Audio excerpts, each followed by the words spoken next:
নমস্কার। আপনারা জানেন পৃথিবীতে ৪,০০০-এর অধিক ধর্ম রয়েছে।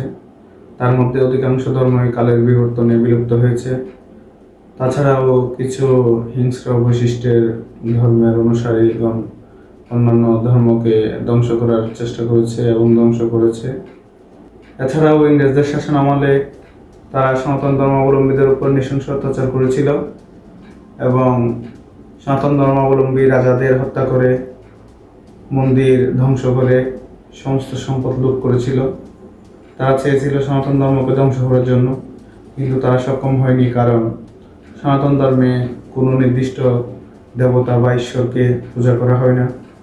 সৃষ্টির সব কিছুই মানে ঈশ্বর, সৃষ্টির সব কিছুর মধ্যে ঈশ্বরের অবস্থান, তাই সৃষ্টির যে কোনো কিছুকেই পূজা করা হতো, এখনও তাই।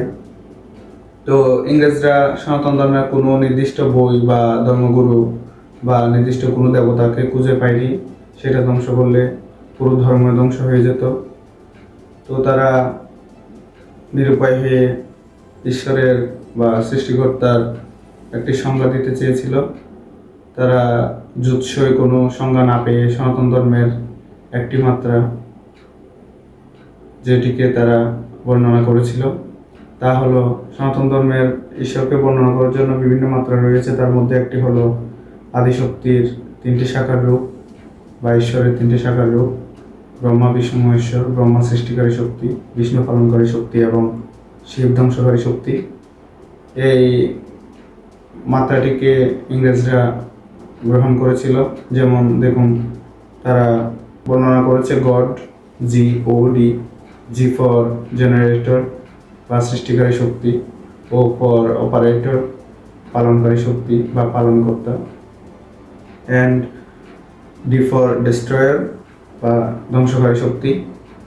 তো নিশ্চয় বুঝতে পেরেছেন, সনাতন ধর্মের একটি মাত্রা সৃষ্টিকারী শক্তি ব্রহ্মা, পালনকারী শক্তি বিষ্ণু এবং ধ্বংসকারী শক্তি শিবকে বর্ণনা করেছে।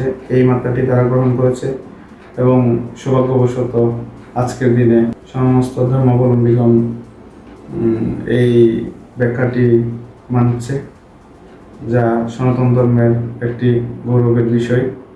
সমস্ত ধর্মাবলম্বীরা না জেনেই সনাতন ধর্মের এই মাত্রাকে সমর্থন করছে যে সৃষ্টিকারী শক্তি, পালনকারী শক্তি এবং ধ্বংসকারী শক্তি, এই 3টি ঈশ্বর।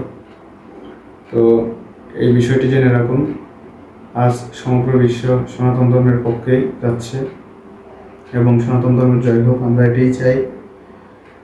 আসলে সনাতন কোনো ধর্মই নয়, সনাতন হলো এই সৃষ্টির ধর্ম বা সৃষ্টির বৈশিষ্ট্য, যাকে রূপান্তর করা যাবে না। যা সৃষ্টি তাই স্রষ্টা। সনাতন ধর্মাবলম্বীরা এই বিষয়টি জানার জন্য দয়া করে ভিডিওটি শেয়ার করুন। আমি আপনাদের নিকট চিরকৃতজ্ঞ থাকব। নমস্কার।